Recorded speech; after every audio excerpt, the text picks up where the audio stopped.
Hello, Collective. Wendy Joy, Love and Light. I've been noticing that one of the benefits of these transits is illumination. And what it's doing is sending energy that is maybe not forcing, but nudging and leading to uncover what has been hidden pretty much in plain sight, where we've overlooked or looked past whatever terminology you want to use. But I see it in the generations, the youth, the humans of today. Well, of these last few generations, however you want to word it to be, but maybe between the mid to late 90s to current time. And in that amount of time, I've witnessed people change their mannerism, their demeanor, and even their mindset into a led or guided or directed type of way. And I think all of that has to do with the internet being so easy and accessible to access, right?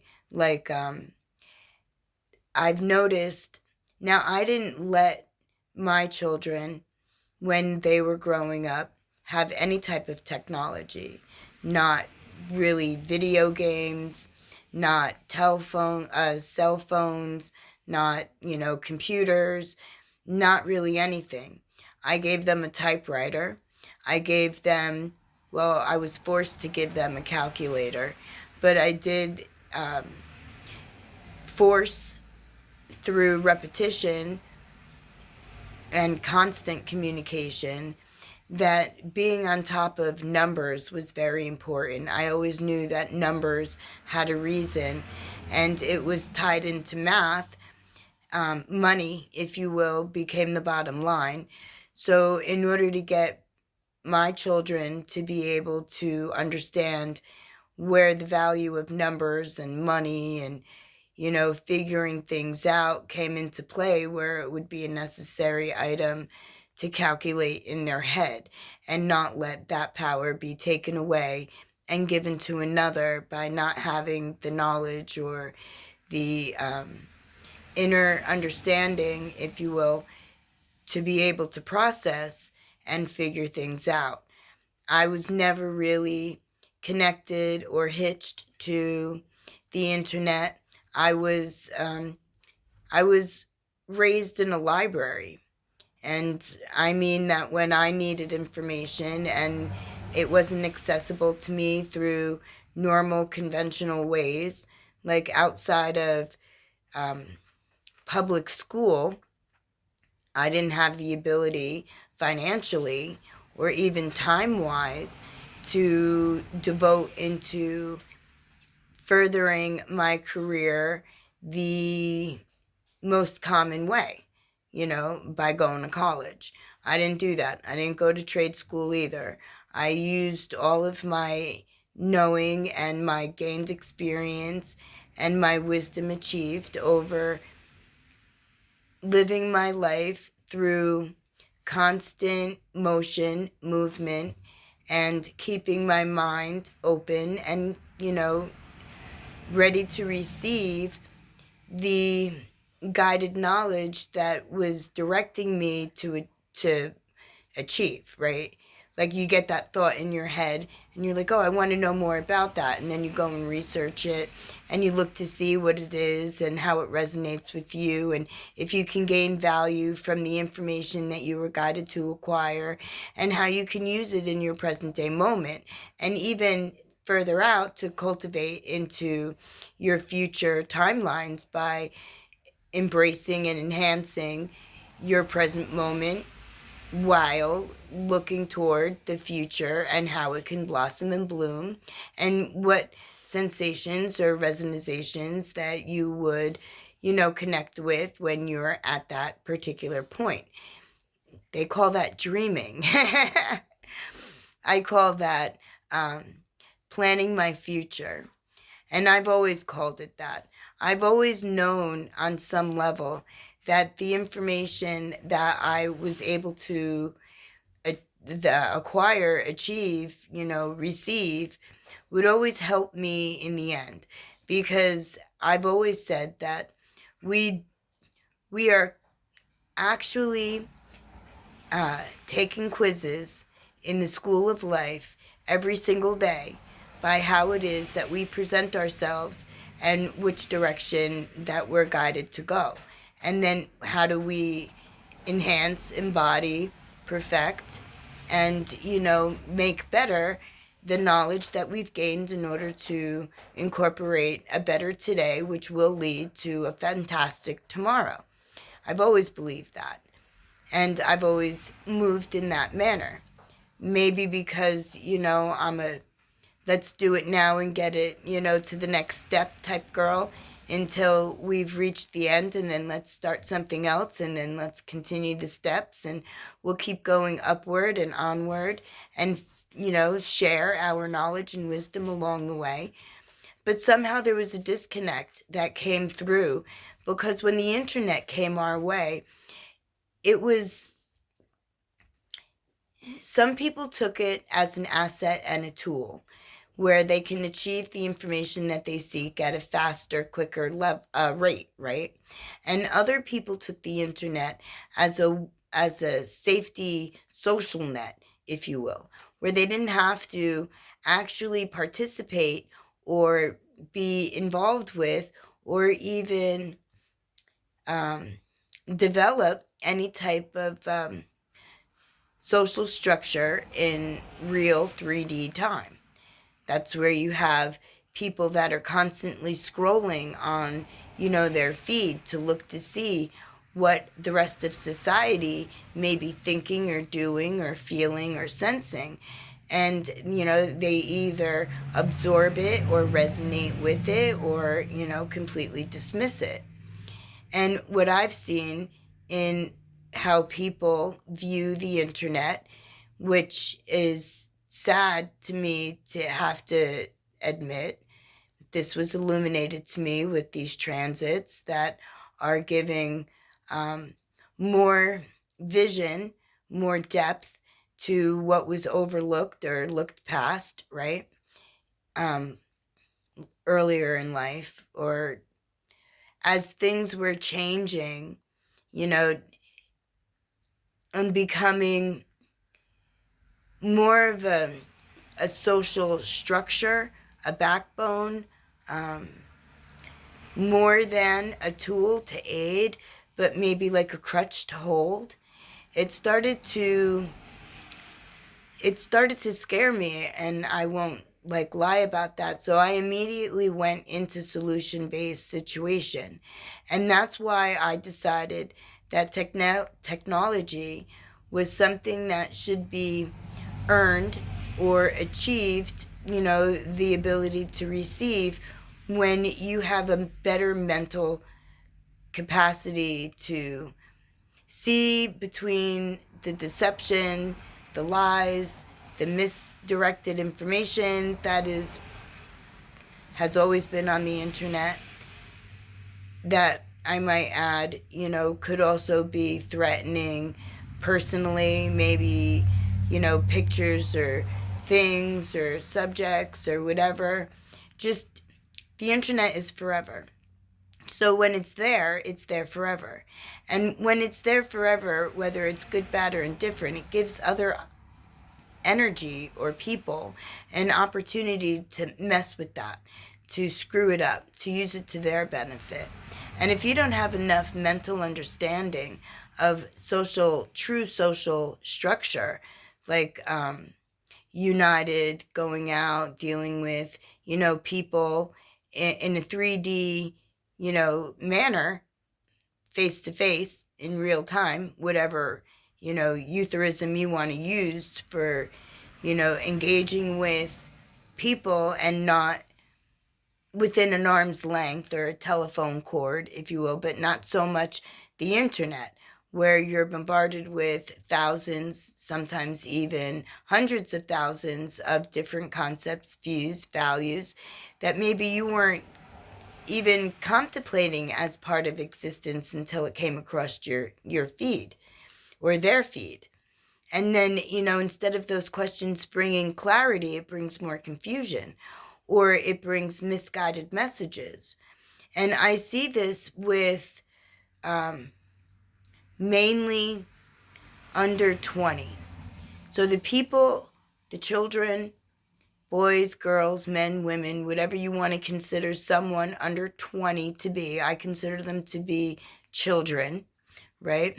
Just only getting to a position in time where, they've gained 2 decades. That's it. Just 2 decades of experience. And half of those are, what you find in school, and that might not even be the best environment because they're lying to us in school, and if you believe that they're telling the truth, then they're casting a larger veil over you than what there once was.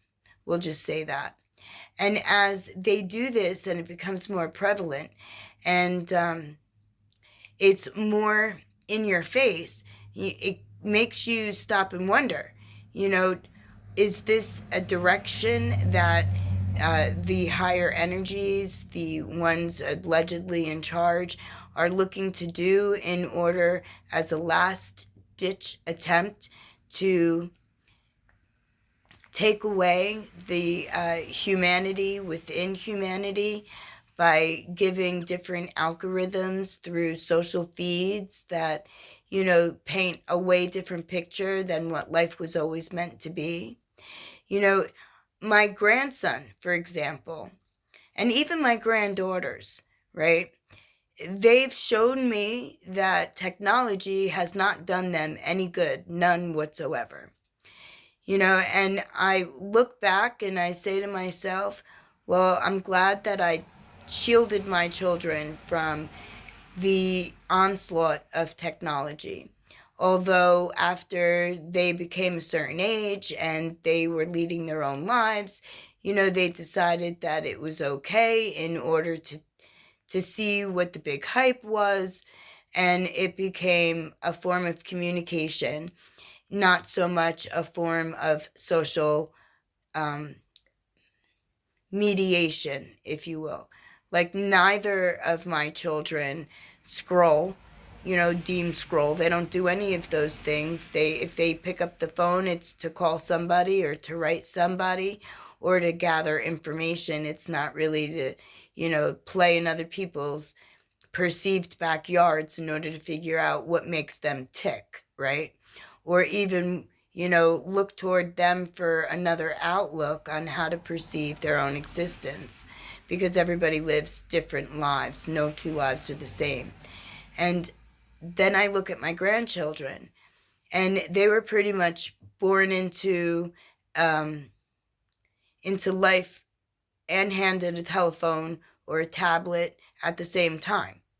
And whether that telephone or tablet or video game system even was something that should have been handed to them or not, I wasn't the one who did that.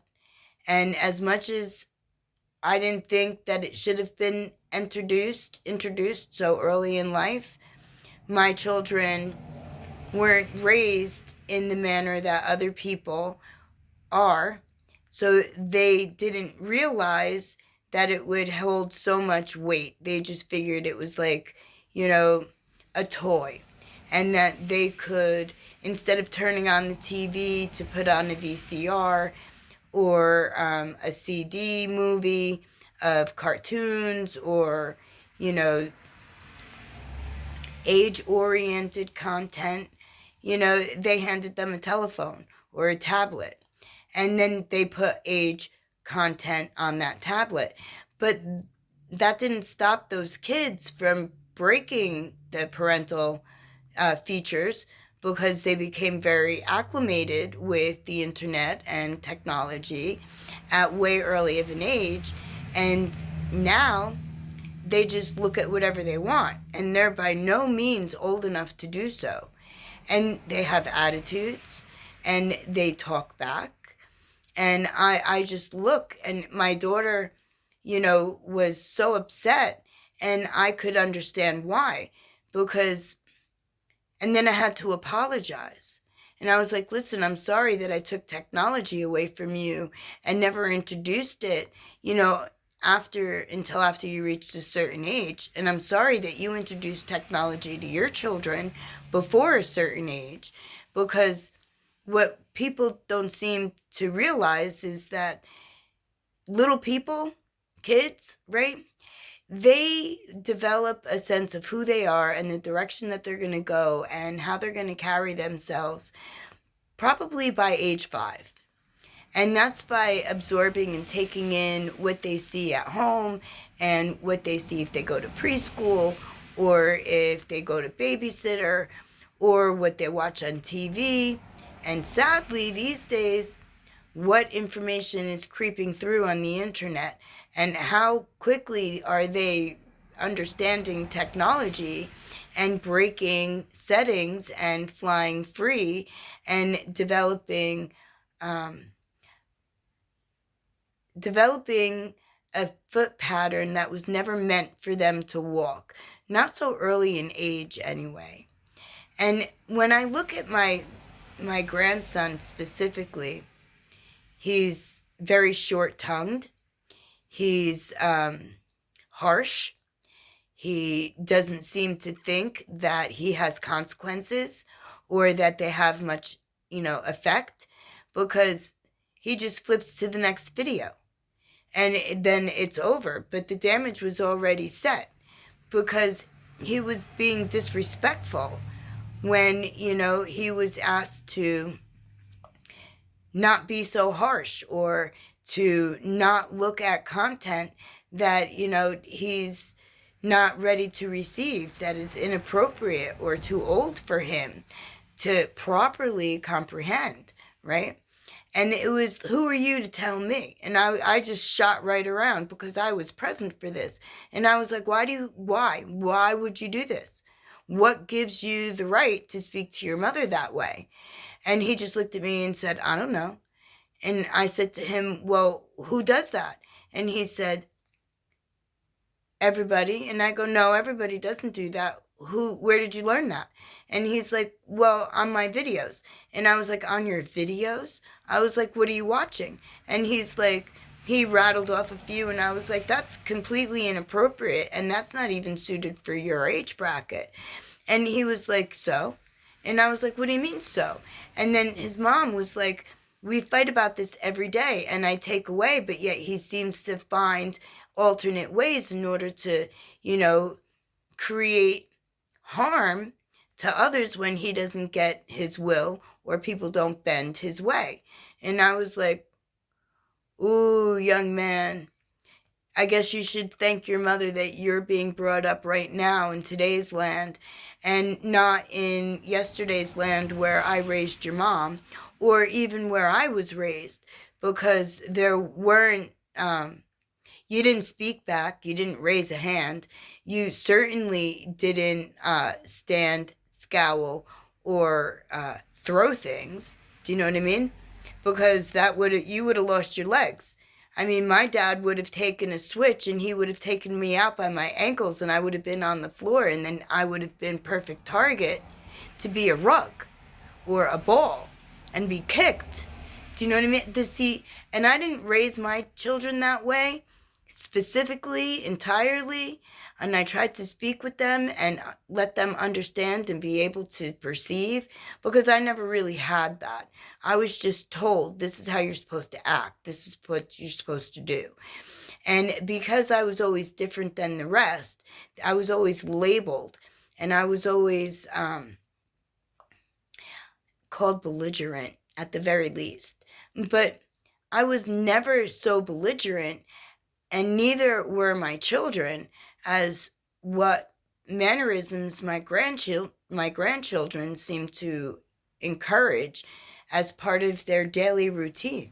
And I'm like, no, because I would have definitely taken a switch at some point and knocked my daughter's ankles out and brought her down to the ground and would have used her like a rug, like my father did to me.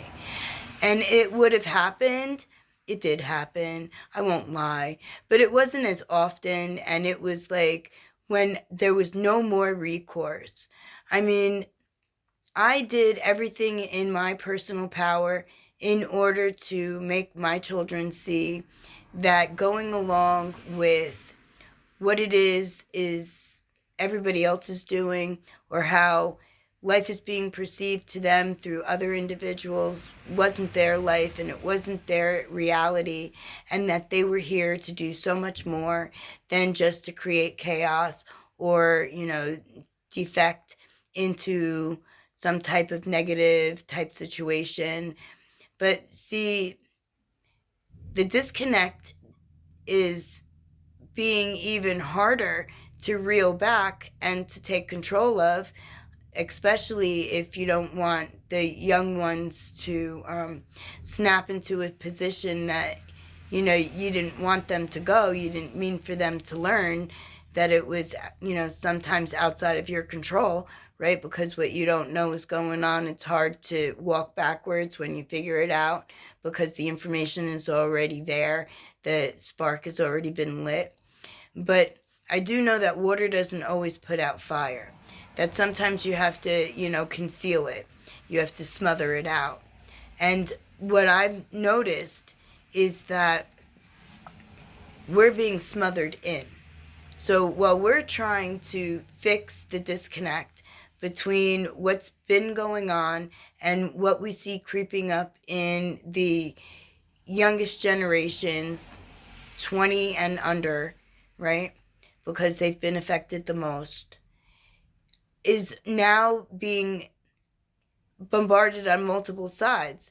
So when I found out that the poisons and the synthetics and the polyesters and the clothes and the atmosphere and the products and everything everywhere is being seeded with some type of negative vibration and pulse that's dumbing everybody down. But when 20 people 20 and under have only lived the dumbed down version of life, then that's all they know. But there's way more to life than being dumbed down. And my children are beginning to see where going back to a simpler time, where maybe there wasn't so many outside negative influences, infiltrating your space, especially if you're trying to raise kids, that's probably the better place to begin. And now everything around us is so heavily saturated that it seems almost difficult to know where to begin in order to relieve us from all of this debauchery. And the best place that I can say to begin is to cultivate your own food and to know that what you're eating is as healthy as it could be, that you use copper and silver and zinc to revitalize, to renew, rebirth the soil that you plant into, and that you look toward microbiomes in the ground to actually add the beneficial nutrients that the ground needs in order to produce healthy plants, and start there. Start clearing your body, your mind, and your temple of the poisons.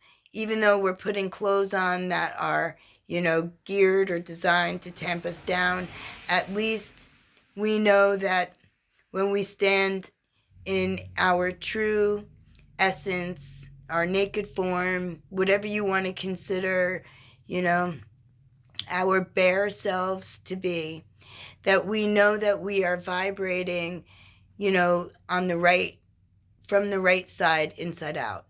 Like we are healing our temple, and we are fixing our energy, and we are fixing our aura. And as we gather more inner strength by properly nurturing and nourishing our mind, our body, our essence, right?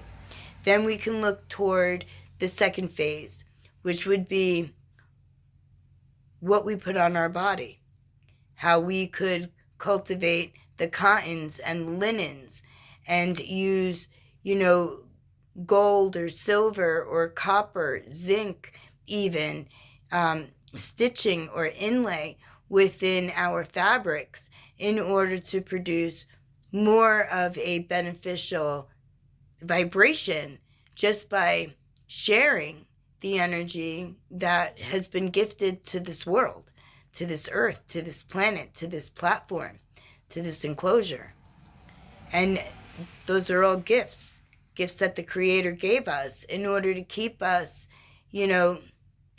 all on an equal playing field, allowing us to be able to receive divine messages and, use the planet, the atmosphere, even our solar, neighbors, planets, stars, constellations, galaxies, to our benefit in order to perfect and then carry forward.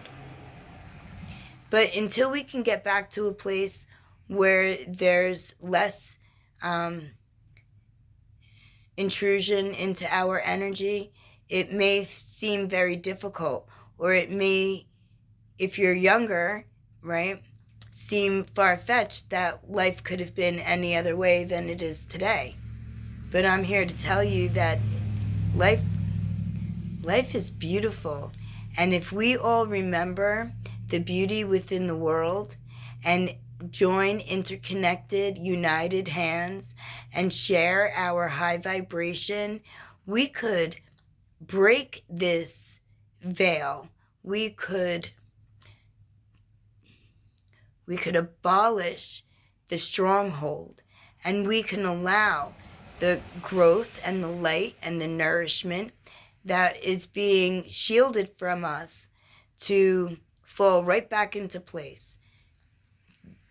All we have to do is break down, walk away, and stop all of this negative energy, if you will, from infiltrating and taking over. And we won't let the next generation, the young ones born in today's time, in yesterday's time, in tomorrow's time, right? This year, we won't let that system have our children, because we would have seen how it affects the ones that are already here. And we are actively reversing that by adding proper information, knowledge, and wisdom, by teaching about vibration and energy and resonance and the power within, and that everything that is needed isn't really found on the internet. It's found within our temple, within conscious, collective, community consciousness. There you go. And we all have the ability to tap into that. It's a little bit of a tongue twister, but we have all the time in the world to bask in this glory once it arrives. But until it does, we need to work aggressively, bravely, and courageously in order to show everyone that the life that they've been living for the last 20-odd years, 30 years, really has been, it's been a very deceptive veil that's looking to entrap and hold our essence by snuffing it out and swapping it with simulation. So let's pull back, let's remember, let's dig down deep and realize that we are not a simulation, although we may live in one currently. We are light essences here to break the simulation, here to release the bounds, the binds, the ties, to provide true enlightenment and true love of life. Pretty deep. But you know what? It's easy and it's effortless, because all you have to do is just keep your vibration high and believe in what's out, and believe that nothing outside of you can control you, but you have all the control, because you have the ability to create, because your power comes from within you. There you go. Another tongue twister, easily said. My lovely collective, no matter where you find yourself, you are never alone on your journey. And I'm always here to show, to remind, to enlighten, and to add my collective energy to yours, positive and pure, forward moving with clarity and wisdom, that you realize that your power has always lived within you. My lovely collective, wherever you are today, I am sending you love, the highest frequency of all, to be able to have compassion and empathy, forgiveness, and solution-based results, movements, responses, and that we all soar in the best frequency ever. It's beautiful. I see a whole bunch of visions in my head. It's hard to explain, but I am going to say that here's a hug from me to you, because that's part of the excitement and the energy that I feel. It's embracing, it's inviting, it's loving. Blessed be.